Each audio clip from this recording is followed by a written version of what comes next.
Good morning. ఇవాళ పేపర్లోని highlights చూద్దాం. ముందుగా వెలుగు. 10 రోజుల్లో డీల్ చేసుకుంటే మీ సంగతి చూస్తా. ఇరాన్కు అమెరికా అధ్యక్షుడు ట్రంప్ హెచ్చరిక. సో ఇరాన్కి ట్రంప్ ఒక హెచ్చరిక చేస్తే మార్కెట్ పైన ఆ ప్రభావం ఎట్లుందో చూద్దాం. సెన్సెక్స్ 1236 పాయింట్లు, నిఫ్టీ 360 పాయింట్లు డౌన్. ఇన్వెస్టర్లకు 7.55 లక్షల కోట్ల నష్టం. అన్ని రంగాల షేర్ అమ్మకాల ఒత్తిడి. ట్రంప్ నోరు మెదిపిండు అంటే షేర్ మార్కెట్ డమాలయ్యే పరిస్థితి కనిపిస్తుంది. నెక్స్ట్, మన టార్గెట్ 2029 ఎలక్షన్స్. బీజేపీ బీఆర్ఎస్ను మరింత కట్టడి చేయండి. ఇట్లా పంచుకుంటూ పోతే పైసా మిగలదు. ప్రభుత్వం ఉచితాలపై సుప్రీంకోర్టు సీరియస్. అన్ని ఫ్రీ ఇస్తే అభివృద్ధికి నిధులెట్లా అని ప్రశ్నించింది తమిళనాడు సర్కార్ని కోర్టు. దేవ్జీ కోసం జల్లెడ. కర్రగుట్టల అడవుల్లో 5,000 మంది జవాన్ల కూంబింగ్. తెలంగాణ ఛత్తీస్గఢ్ బార్డర్లో కర్రగుట్టల్లో భారీ ఆపరేషన్. ఫిబ్రవరి 15లోగా లొంగిపోతామని గతంలో మావోయిస్టుల ప్రకటన. గడువు ముగిసినా స్పందన లేకపోవడంతో రంగంలోకి కేంద్ర బలగాలు. కేంద్రం విధించిన డెడ్ లైన్కు 40 రోజులు ఉండడంతో ముమ్మరంగా వేట. మేలో పార్టీ పెడతా, సిద్దిపేట నుంచి పోటీ చేస్తా. జాగృతి అధ్యక్షురాలు కవిత. బిర్యానీలో నిద్రగోళీలు కలిపి బాలికపై గ్యాంగ్ రేప్. పాపం ఈ బాలికకి తల్లిదండ్రులు ఇద్దరు విడిపోయినరు. ఆ తర్వాత ఈ బాలిక ఆలనా పాలన అంతా కూడా వాళ్ళ అమ్మమ్మే చూస్తుంది. సో ఈ ఘటన పుప్పాల్గూడలో జరిగింది. సో ఎంతకీ స్కూల్ నుంచి రాకపోయేసరికి 8వ తరగతి పిల్ల ఏం చేయాలో అర్థం కాక నర్సింగ్ పోలీసులకి ఫిర్యాదు చేసింది. ఆ తర్వాత పోలీసులు ఇన్వెస్టిగేషన్లో భాగంగా ఆ అమ్మమ్మని పిలిచి ఆ పిల్లల గురించి ఆరాధిస్తే గత కొంతకాలంలో ఫోన్లో ఎవరితోటో తన మనవరాలు మాట్లాడుతూ ఉంది అని చెప్పేసి అన్నారు. తర్వాత ఆ ఫోన్ నంబర్ ట్రేస్ చేస్తే ఆ తర్వాత ఒక డబుల్ బెడ్రూమ్ ఇళ్లలో ఆ బాలికపై 24 గంటల పాటు అరాచకం, అమ్మాయిని రేప్ చేస్తూ ఆ అమ్మాయిని ఇబ్బంది పెడుతూ ఉండే పరిస్థితుల నుంచి పోలీసులు ఆ 3 నిందితులని అరెస్ట్ చేసిండ్రు. అందులో 2 కూడా మైనర్లే. ఆ అమ్మాయిని వెంటనే హాస్పిటల్కి తరలించిన పరిస్థితి. ఇది ఎక్కడో కాదు, హైదరాబాద్ చెంగిచెర్లలో జరిగిన ఘటన. ఏఐ కంట్రోల్ మనిషి చేతుల్లోనే ఉండాలి. అవును, లేదు మనిషి చేతుల్లో లేని పరిస్థితుల్లో బోర్డ్స్ ఒకటినొకటి. ఇది ఎక్కడ జరిగిందంటే ఒక విదేశీ సాఫ్ట్వేర్ ఎంప్లాయీ తన సాఫ్ట్వేర్ కంట్రోల్ చేసుకోవడానికి అండ్ తన పనిని ఏఐతో చేయించడానికి ఒక బోట్ని క్రియేట్ చేసిండు. ఆ బోట్ కాస్త మిగతావన్నిటిని క్రియేట్ చేసుకుంటూ వాళ్ళ వర్క్ అవే అసైన్ చేసుకోవడం, షేర్ మార్కెట్ గురించి మాట్లాడుకోవడం, బెట్టింగ్ యాప్ గురించి మాట్లాడుకోవడం, బ్యాంక్ బ్యాలెన్స్ల గురించి మాట్లాడుకోవడం, ఇట్లా ఒకదాని గురించి ఒకటి కనెక్టివిటీగా ఒక ప్రపంచాన్ని సృష్టించింది. ఎప్పుడైతే ఆ విదేశీ సాఫ్ట్వేర్ ఏఐని ఆదేశించిండో ఆ సాఫ్ట్వేర్ క్లోజ్ చేయాలని, అది క్లోజ్ చేస్తే నిన్నే చంపేస్తా అంటూ బెదిరింపులు కూడా చేసిన ఘటన ఉంది. సో అందుకనే ఖచ్చితంగా మనిషి కంట్రోల్లో ఉండాలి, లేదంటే ఇబ్బందికర పరిస్థితులు ఉండే సిచ్యువేషన్స్ కనిపిస్తాయి. అయితే ఇప్పటివరకు హైదరాబాద్ బిర్యానీ టాప్ అని విన్నాం, కానీ టాప్ మాత్రమే కాదు, జిఎస్టీ ఎగ్గొట్టడంలో కూడా దేశంలోనే సెకండ్ ప్లేస్కి తెలంగాణ వచ్చింది. సో అదే న్యూస్ని హైలైట్ చేస్తూ వెలుగు రాసింది. బిర్యానీ హోటల్లో బిల్లుల గోల్మాల్, 70,000 కోట్ల GST scam, hotel billing software మాయాజాలం బట్టబయలు. హైదరాబాద్లో తీగలాగితే దేశవ్యాప్తంగా కదిలని డొంక. సో ఇంత ఘోరమైన పరిస్థితి అంటే జిఎస్టీ పెట్టిందే ఎగ్గొట్టకుండా ఉండడానికి దేశం మొత్తం ఒకటేలాగా ఉండాలని. కానీ అట్లాంటి పరిస్థితుల నుంచి కూడా ఎట్లా ఎగ్గొట్టాలనే ఆలోచనతో 1 కాదు 2 కాదు 70,000 కోట్ల రూపాయలు జిఎస్టీ స్కామ్ హైదరాబాద్ కేంద్రంగా కూడా జరిగిన పరిస్థితి. ఫోన్పేలో లంచాలు మితిమీరిపోయినరు విద్యుత్ అధికారులు. అందుకనే డైరెక్ట్గా లంచాలు తీసుకుంటే దొరికిపోతున్నాం అనుకుంటున్నారేమో. కొత్త ట్రిక్కులు, జిమ్మిక్కులు అన్నీ కూడా ప్రారంభించారు. అందులో భాగంగా ఫోన్పేలలో కూడా లంచాలు తీసుకుంటున్నారు. వాళ్ళపైన కఠిన చర్యలు తీసుకుంటున్నారు. అట్లా కూడా దొరికిపోతున్నారు.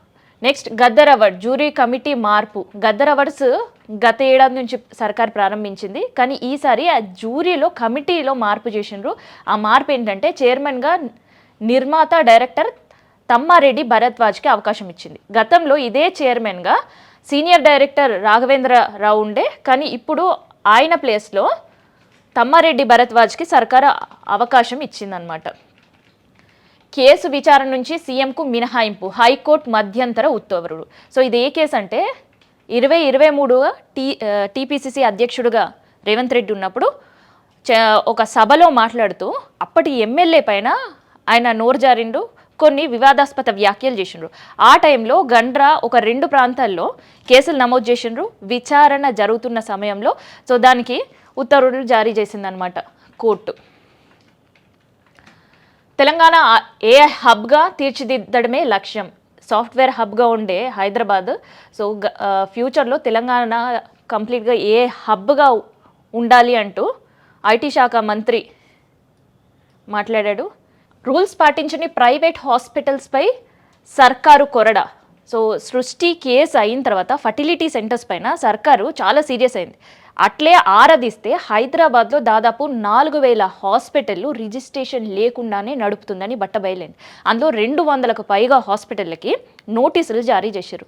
వాళ్ళకి 2 వారాల గడువు ఇచ్చి దానికి సంబంధించిన వివరణ కూడా కోరింది. ఇన్ కేస్ వివరణ ఇవ్వలేకపోయినా లేదంటే సరైన సమాధానం హాస్పిటల్స్ నుంచి సర్కార్కు రాకపోయినా వాళ్ళపైన కఠిన చర్యలు ఉండే అవకాశం ఉంది. జీహెచ్ఎంసీ విభజనపై స్టేకు కోర్టు నో.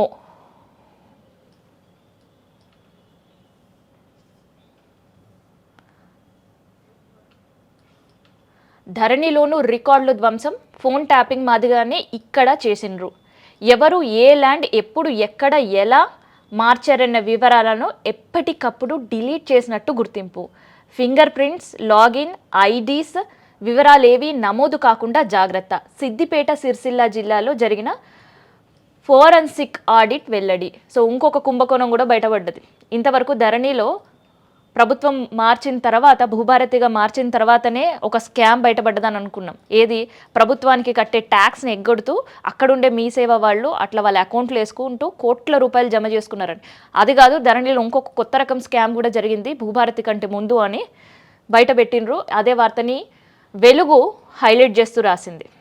సో ఇవి వెలుగు హైలైట్స్. సో జ్యోతి పేపర్ రాసిన హైలైట్స్ ఏందో చూద్దాం.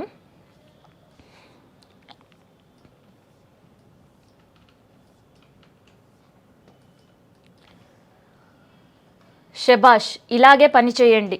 ప్రభుత్వం పార్టీ సమన్వయం బాగుంది. సీఎం మంత్రులు పీసీసీ చీఫ్తో కాంగ్రెస్ అధిష్టానం. మార్చ్ 15 లోపు పదవులన్నీ భర్తీ.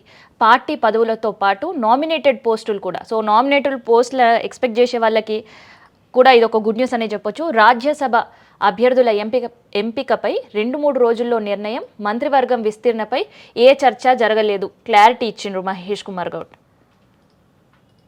బ్రిటన్ రాజు తమ్ముడు ఆండ్రూ అరెస్ట్. F-15కు రహస్యంగా పత్రాలు చేరవేసిన కేసులో ఆయనను అరెస్ట్ చేసిండ్రని కూడా ఒక వార్త హైలైట్ చేసిండ్రు.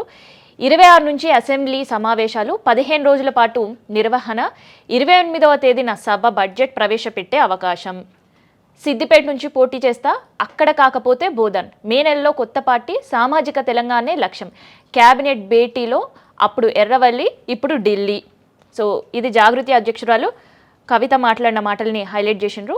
సో ఇప్పుడు నేను చెప్పబోయే న్యూస్ సమ్మర్కి ఎవరైతే నీళ్ళ ఇక్కట్లు ఇబ్బందులతో పడుతున్నారో వాళ్ళకు ఒక గుడ్ న్యూస్ అని చెప్పాలి. ఎందుకంటే వాటర్ ట్యాంక్ రావాలి ఇంటికి అంటే అదొక పెద్ద టాస్క్గా ఉంటుంది హైదరాబాద్ వాళ్ళకి కొన్ని ప్లేసెస్లో. So water board near by ఉండి సప్లై అయితే ఈజీగా అయిపోతుంది. కానీ ఒక్కసారి వాటర్ ట్యాంక్ బుక్ చేసుకోవాలంటే కొన్ని సందర్భాల్లో 2 రోజులు 3 రోజులు కూడా పడుతుంది సమ్మర్ పీక్లో ఉన్నప్పుడు. సో అందుకని వాటికి చెక్ పెట్టడానికి వాటర్ బోర్డు ఒక యాప్ తీసుకొని వచ్చింది. ఆ యాప్ ఎట్లా ఉంటుంది అంటే 8 నుంచి 10 గంటల్లోనే డెలివరీ. హైదరాబాద్ వ్యాప్తంగా సరఫరాపై నిఘా. గోదావరి ఫేజ్ 2, 3 పూర్తయితే రోజు నీళ్లు.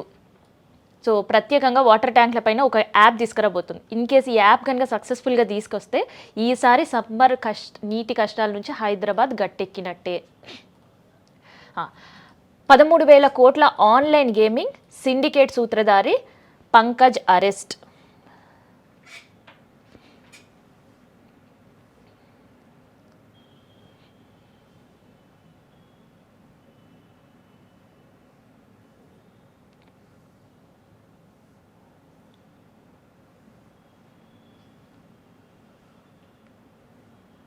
కవిత పార్టీ పెడతా అనే ప్రకటన పేపర్లో ఒకవైపు చూస్తే, ఇంకోవైపు మనం చూస్తే కవిత పార్టీతో బీఆర్ఎస్ భూస్థాపితం, ఆమెను ఎవరు ఓడించిందో గుర్తించుకోవాలి అంటూ రామచంద్రరావు చేసిన కమెంట్స్ని హైలైట్ చేస్తూ రాసిండ్రు. హెరిటేజ్పై అసత్య ప్రచారం ఆపండి. సాక్షి మీడియాకు ఆదేశాలు. కోర్టు కొన్ని మీడియాలపై కట్టడి చేసింది. హెరిటేజ్ పైన ఇంకా మీరు న్యూస్ వేయొద్దు అంటూ. అండ్ కేసీఆర్ ఎవరికి జాతిపిత, తెలంగాణ మీ అయ్య జాగిర, ఇంకెన్నాళ్ళు సెంటిమెంట్ రాజకీయాలు, కడియం శ్రీహరి ఘాటు వ్యాఖ్యలు. ఇంకోవైపు మనం చూస్తే పోలీసుల లాఠీచార్జ్తో కాంగ్రెస్ రాజకీయం, దాడులకు గురైన బీఆర్ఎస్ నేతలపై కేసుల. హరీష్ రావు ఆదిలాబాద్ జైలుకి బాల్క సుమన్ని ములాఖత్లో కలిసిన సందర్భంలో అక్కడ మీడియాతో మాట్లాడిన వార్తలను హైలైట్ చేసిండ్రు జ్యోతి పేపర్.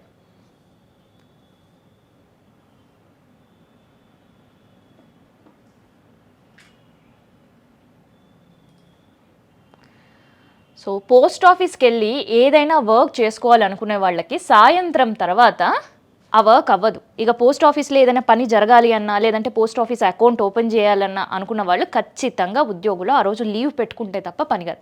కానీ వాళ్ళకి ఒక శుభవార్త ఏంటి తెలుసా? అది రాత్రిపూట పోస్టల్ సేవలు హ్యాబిట్స్ జనరల్ పోస్ట్ ఆఫీస్లో రాత్రి 8 నుంచి ఉదయం 8 వరకు నిర్వహణ. మంచిగా ఇంకా ఈ సర్వీసెస్ యూటిలైజ్ చేసుకునేడానికి ఒక అవకాశం. ఎందుకంటే చాలా స్కీమ్స్ ప్రవేశపెడుతుంది. సేవింగ్ స్కీమ్స్ కావచ్చు, అండ్ సుకన్య స్కీమ్స్ కావచ్చు, సెంట్రల్ గవర్నమెంట్ అందించే స్కీమ్స్, సేవింగ్ స్కీమ్స్ అట్లాంటివన్నీ కూడా పోస్ట్ ఆఫీస్లో అందుబాటులో ఉంటాయి. కానీ దాన్ని యూటిలైజ్ చేసుకోవాలంటేనే కొంతమంది ఉద్యోగులకి ఇబ్బందికర పరిస్థితి ఉంటుంది. కానీ ఇప్పుడు వాటి అన్నిటికీ చెక్ పెడుతూ ఒక నిర్ణయం అయితే తీసుకుంది. జలమండలి బస్తీ బాట. బస్తీలో ఉండే సమస్యలు, డబుల్ కనెక్షన్స్, వీటన్నిటిపైన జలమండలి దృష్టి పెట్టింది. అదే వార్తని హైలైట్ చేస్తూ జ్యోతి పేపర్ రాసింది. సో ఇందాక మనం చెప్పినట్టే హాస్పిటల్స్పై కొరడ జుల్పించిందిగా ప్రభుత్వం. అదే 224 హాస్పిటల్కి నోటీసులు జారీ చేసిందంటూ కూడా ఇంకొక వార్త హైలైట్ చేస్తూ రాసింది జ్యోతి పేపర్. సో ఇవి జ్యోతి పేపర్లో ఉండే హైలైట్స్. సో ఇప్పుడు నమస్తే తెలంగాణ పేపర్ హైలైట్స్ చూద్దాం. అసలు కాంగ్రెస్తో ఆట, ఆంధ్ర బాబు పాట, అధిష్టానం ఎదుట రేవంత్ తీరు ఎండగట్టిన మంత్రులు. నిధులు ఇవ్వకపోతే నిలదీస్తాం. అసెంబ్లీ సమావేశాలు జరగబోతున్నాయి. సో అందుకనే దాన్ని ప్రస్తావిస్తూ కూడా కేటీఆర్ బహిరంగ లేఖ రాసిండ్రు ముఖ్యమంత్రి. సో ఆ వ్యాఖ్యలను హైలైట్ చేస్తూ రాసింది నమస్తే తెలంగాణ. ఈసీ నిద్రపోతుందా? కాంగ్రెస్ దౌర్జన్యం చేస్తుంటే ఏం చేస్తున్నది? కేతన్పల్లిపై గవర్నర్ జోక్యం చేసుకోవాలి. మంచిర్యాల జిల్ బంద్ విజయవంతం. గుండెపోటు మరణాల్లో 20% భారత్లోనే. కార్డియక్ ఎమర్జెన్సీ వైపు దేశం పయనం. 1,00,000 మందిలో 272 చొప్పున మరణాల రేట్లు. సో దీనికి సంబంధించి WHO కూడా మనం వాడకంలో ఉండే నూనెల విషయంలో జాగ్రత్త తీసుకుంటే కూడా గుండె జబ్బులను అరికట్టే పరిస్థితులు ఉంటాయి. అంటే ప్రతి నెల మనం సపోజ్ ఒక ఏ బ్రాండ్ నూనెలు తీసుకున్నాం అనుకో, నెల మొత్తం అదే బ్రాండ్ వాడతాం, వచ్చే నెల కూడా అదే వాడతాం. ఇక అలవాటు మార్చుకుంటే తప్ప ఇట్లాంటి కార్డియక్ అరెస్ట్కి చెక్ పెట్టలేము అంటుంది. అంటే ఇప్పుడు సపోజ్ ఒక నెలలో ఏ బ్రాండ్ మాత్రమే వాడేవాళ్ళు అదే నెలలో A brand, B brand, C brand అట్లా 3 డిఫరెంట్ బ్రాండ్స్ ఆయిల్ను ఉపయోగించాలి. అది కూడా ఎట్లా?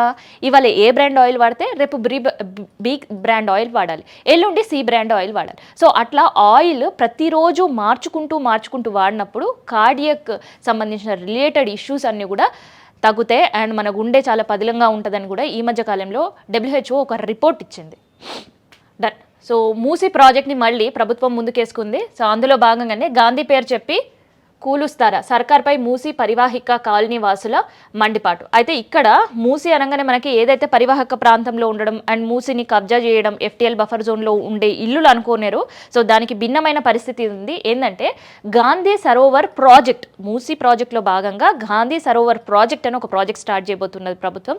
దానికి సంబంధించి 424 మంది ఉంటున్న ఫ్లాట్స్కి సంబంధించిన భూమిని ప్రభుత్వం తీసుకోవాలనే ఆలోచనలో ఉంది. సో దానికి సంబంధించి అక్కడ కాలనీ వాసులు అండ్ అపార్ట్మెంట్ వాసులందరూ కూడా ప్రభుత్వం పైన గుస్తా ఉంది. అండ్ MROకి సంబంధించిన వాళ్ళతో మీటింగ్ కూడా ఏర్పాటు చేసినారు. అంటే వాళ్ళకి సంబంధించిన నష్టపరిహారం కావచ్చు, సో వాళ్ళని ఎట్లా మెప్పించాలి అనే ఒక ఫస్ట్ దశ అప్లై చేయబోతున్నారు. కానీ వాళ్ళు మాత్రం ససేమిరా అంటున్నారు. ఎందుకంటే కొంతమంది 20 సంవత్సరాలు, కొంతమంది 15 సంవత్సరాలు, ఇంకా అపార్ట్మెంట్లో ఎవరైతే అద్దెకి వచ్చి తర్వాత అదే ఫ్లాట్ కొనుక్కొని అక్కడే ఉంటున్న వాళ్ళు కూడా ఉన్నారు. సో ఇట్లాంటి సందర్భంలో ఇల్లుతో వాళ్ళకు ఉండే మమకారం కావచ్చు అండ్ ఒక అటాచ్మెంట్ కావచ్చు, ఇక జీవితమే ఇల్లు అనుకునే వాళ్ళు కావచ్చు, సో వాళ్ళ ఫ్లాట్లని ఇవ్వడానికి సిద్ధంగా లేరు. మరి వీళ్ళ నుంచి ప్రాజెక్ట్ కోసం ప్రభుత్వం అక్కడ భూమి ఎట్లా తీసుకుంటుంది అనేది ఒక హై టాస్క్. కడియం అనర్హత పిటిషన్ స్పీకర్ విచారణ. ఎన్నాళ్ళు ఊడిగం 50,000 మందిమి 30,000 మందికి వచ్చాం.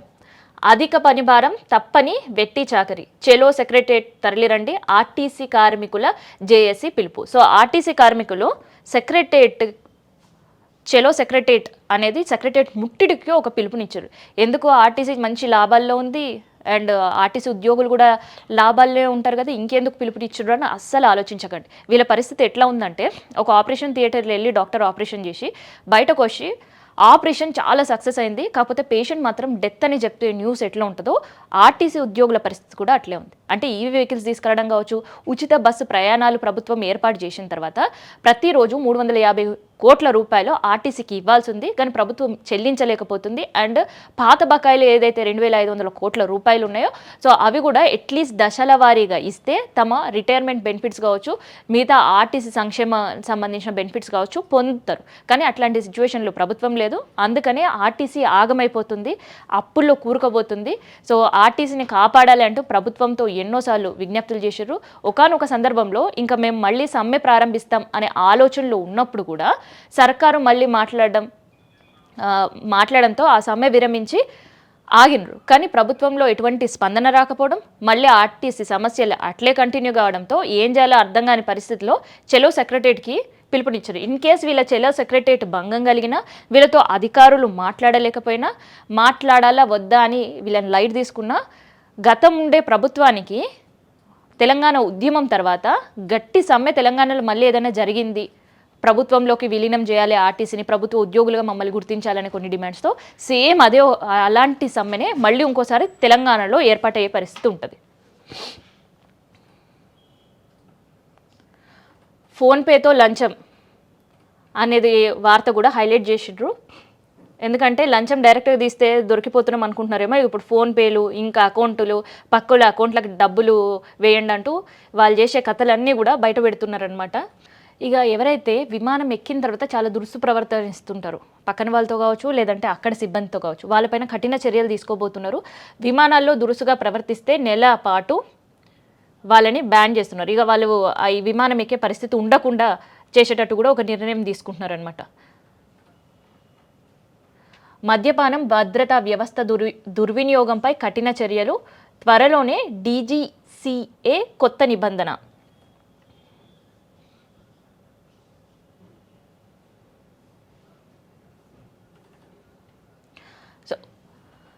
వారంలో ఇరాన్పై అమెరికా దాడికి సిద్ధంగా ఉంది, సైన్యం సిద్ధంగా ఉన్నారు, మోహరించి సిద్ధంగా ఉన్నారు.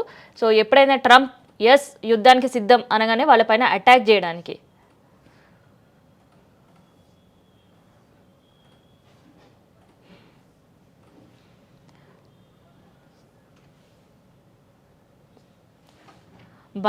వరంగల్ భద్రకాళి అమ్మవారి ఆలయానికి సంబంధించిన భూములపైన కొన్ని రోజులుగా ఒక గందరగోళ పరిస్థితి ఉంది. అక్కడ ఎండోమెంట్ భూములని మా భూములని జరుగుతున్న గందరగోళ పరిస్థితిలో కొన్ని ఇల్లు కూల్చేశారు. సో దాన్ని హైలైట్ చేస్తూ రాసినరు, నమస్తే తెలంగాణ బుల్డోజర్లతో తొక్కిస్తామంటే ఊరుకుంటామా, భద్రకాళి పక్కనే ఉన్న జాగాలపైన వీళ్ళు హైలైట్ చేస్తూ ఆ న్యూస్ రాయడం జరిగిందనమాట.